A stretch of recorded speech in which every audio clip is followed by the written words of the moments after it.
Ladies and gentlemen, we are live from the Isle of Man in the UK. This is John and Mike's MMA Corner. I have Eric Crittendon's opponent, Julius. You're making your pro debut as well, taking on Eric. What made you take that step up to the pro ranks? What made that decision? How did that decision come about? I'm really not sure. I think fighting itself was a weird choice to take. I remember my first fights, like, oh my god, like, this is gonna be hard. Like, my first fight, this is crazy. And I feel like after 1 year, I thought, okay, might as well just become a pro and get that to the next step. I'm not really sure how it came up, but I just thought it was the right time. I spoke to coaches; they thought it was the right time, and I just thought, why not? Like, I feel to have something to prove to myself. Not really anyone else, but I feel I have something to prove to myself by climbing these steps, and I really thought that's why I turned pro and just going to bigger leagues. Well, the beautiful thing about the amateur ranks is that you can really, go in there. Like you said, you were like, holy shit, what am I doing? Basically, when you're in the cage, the first time you went out there, you kind of get that initial shock factor out of the way. If you didn't have didn't have the amateur experience and went, I'm just going to go straight into the pro ranks, and that first fight, you have that experience, that fear, that it could really have affected you psychologically, career-wise. So with the amateur ranks, you got to do a load of mistakes, which is fine. That's the idea. You can make a load of mistakes, learn from them, develop yourself, sharpen your skill set off a bit more before you hit the pro ranks. So, it is a good thing hitting the amateur ranks as well. Yeah, and doing the amateur ranks, like, it's definitely like, you go in, like, they say, like, oh, once you go pro, your amateur record does not matter, so stay amateur as long as you can. And I do agree with that, but I don't take this as much as, business or getting a perfect record. I think I'm taking all this more as just a life experience. A lot of people say, oh, don't go pro yet. Some people say, stay amateur longer.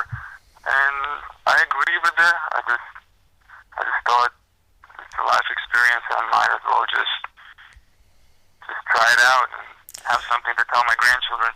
Well, do you know what? That's what I kind of did, Julius. I did the amateur stuff, and then I went straight for the pro stuff. And people said, "Oh, why don't you do some more amateur stuff?" And I was kind of like, "But I really want to do the pro ranks. I want to go in, and I want to stand there and do it." And that is that's part of it. And secondly, sometimes you just feel like you're ready for that step up. Now, your opponent Eric, he's got some good experience within the pro ranks. So, how are you going to prepare yourself for this? Because Eric's obviously, got the kind of fluidity competing in the pro ranks. How are you preparing yourself for this? How I prepare myself for this. I saw some videos, and like I always think too much. It's like, oh, pros, oh my god, like I'm not capable of doing this. Oh, he's a pro and has so many more fights. He has more pro fights than I amateur. Oh my god, like I don't know if I can do this, but I've been competing for a while, and like I know what I'm capable of, and I saw the footage. I've trained with many other pro fighters, and I know I can handle it. And like when I saw the footage, it's like, okay, I saw his ground game, I saw his striking, and I really think it's a good fight for pro debut. And the numbers of him having so many fights does not really matter, because I feel the number of the fights does not reflect how he really is. But at the same time, I still don't look past it. I still take him as a serious opponent. Every fight is serious, and it's a fight, anything can happen. get seriously hurt or worse. So I'm definitely taking it seriously. But I do think it's going to be my night. Well, the thing is, like you say, that you were right there. Even if he has got more, obviously done more fights, I had it. Julius, I can relate to it in that sense. With my pro debut, my guy had, I think he had 6 bouts under his belt, so pro fights. So, it's not the same as Eric, but at the same time, he had a lot more. And in my head, I was kind of thinking, he's got more than me, but on the night, I'll be fine. And that's the thing, and I was, I went in there and pretty much dominated him. But it's it's one of them ones where when you go into it, as long as you've got the right mindset and that winning mentality, that plays a huge factor. People don't talk about it enough. We certainly do on here because we've had a sports mind coaching. And the psychological side of things, that confidence, that determination, that belief, it's a huge weapon to have in your training camp and on the night. Mm-hmm. Do you? It does not really matter, because I think, we all human. It's like some person could have 100 fights, but what if that person simply went into fighting without trying hard and working hard and really having that mentality, and someone who just haven't fought at all, comes in with a super strong mentality and attitude. Of course, that person is going to get advantage over someone who has more fights, but does not have the will. Now, I don't know what the rule sets are in the States, because obviously I'm in the UK, but were your amateur fights 3x3, as in 3 minutes, 3 rounds? What? Can you repeat that again? Were your the amateur fights, are they 3 minutes by 3 rounds? Yes. Right, yes. that's the same as the UK. So I suppose then your training is just, one key bit would be just conditioning yourself for those. It's only 6 more minutes, but it's a lot of time, 6 minutes when you're competing. Have you already previously been training 5-minute rounds? How have you found that difference? Because there is quite a lot more of your body you're putting out there to keep that pace up. For example, if you have a high output, keep it up for 15 minutes is quite a tough one.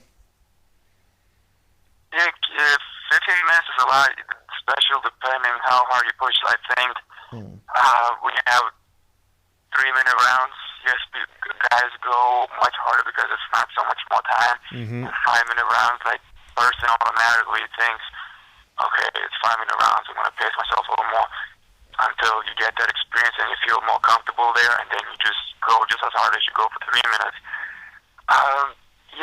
For the first time, I always train for 3-minute rounds, but then I'm like, wait a minute, why am I training 3-minute rounds? This is stupid. Why should I not strive for more? So right away, I started increasing my time and everything, and for a while, I've been just doing 5 minutes, and I really think, why should I train for 3 minutes? You should be training for more and more and more, and that's gonna show into the fight why you have to train exactly for what it's out there. You gotta train for what's more than just out there. Yeah, having that conditioning, it makes a huge difference, because again, it'll boost your confidence. You go in there, you'll know you have enough in your tank. You know you can come to the 3rd round if it went that far. You know you can keep pushing that pace that you did in the first. Yeah, and that's what it was for me in wrestling in college. I was one of the lighter weight. I was a heavyweight, but I wasn't the biggest heavyweight, but I was definitely most conditioned. It didn't matter win or lose. I always kept going,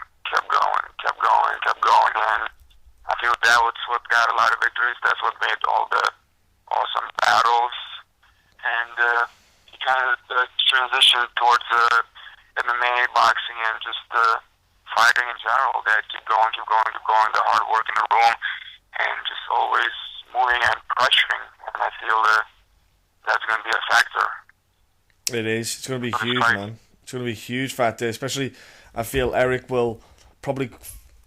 might feel like, because he has that confidence with the experience over yourself, he might feel like he'll be able to bully you around and with his, use experience, as long as you can keep the pressure yourself on him and, put him on his back foot and really kind of mess with his potential game plan, I tell you what, it will play very well out. It'll play well for you, mate. It will play out very well. Yeah, I saw his videos. He always looks very calm, very relaxed. So then I was thinking to myself, okay, wait a minute, I'm gonna push him. He's gonna look relaxed. Now I'm gonna get discouraged. Okay, don't get discouraged because eventually he's gonna catch up. But he does look confident. He does have that experience of being in the ring and just pacing yourself, remaining calm, which is also like very, very important. That's the thing. That's gonna be another big experience for me fighting him. A lot of guys have good poker faces, you know. That's one big thing, you know. You've got to, you know, you can't just stand there with your face wide open, your jaw wide open, going, "Oh shit!" You've got to, you know, you got to hide any emotion. You know, the fact that something might have hurt, something, you're getting discouraged, you're getting annoyed, you're getting frustrated, anything like that. You've got to be able to just keep the same face the whole way through. It really plays a psychological battle game then with the opponent, because they might, like you say, you might think that it's not working, and he's just calm as anything, but inside he might just be going absolutely bonkers. You just don't know. It's a huge fact. It's a huge balance as well. And do you know what? Yeah, in wrestling I always thought, okay, I feel like crap right now. I know my conditioning is good. I feel like crap. He must feel way worse. Yeah. And that's why I knew. I was like, all right, I feel real bad. If I push a little more, then he's gonna feel a little worse. So that's I feel like will always help me in wrestling. Just thinking that. Hey man, keep that with you for this fight. Experience. Keep it with you for this fight against Eric, dude. Tell you, it can help. It can help big time. Before we let you shoot off, man, can you give a shout out to any social media stuff that you have, so people can jump on, join you on your pro debut, and obviously this next year, 2016, could be huge for you, man. Yeah, I really hope 2016 is gonna be big. There's a lot of hype going on about me. Trying not to think about it. I'm like, all right, whatever. I'm just trying to work hard, and like all this hype, I don't want it to get into my head, because a lot of people does get in the head. So I'm just trying to do the work. And yeah, shout outs. Yeah, get me on Facebook. I'll accept you. Instagram, follow me on Instagram, Julius Anglickas. Same thing on Twitter, Julius Anglickas. I just got with it recently. Still gotta learn how to use it. Yeah, it's got not too long. I'm like, all right, what is this thing? And yeah, Facebook, Instagram, Twitter doesn't change. Just Julius Anglickas. I'm gonna get a fired up page soon on Facebook too. So follow me on that. I don't have it yet, but will soon. So there you go. And, you guys watch me on January 30th.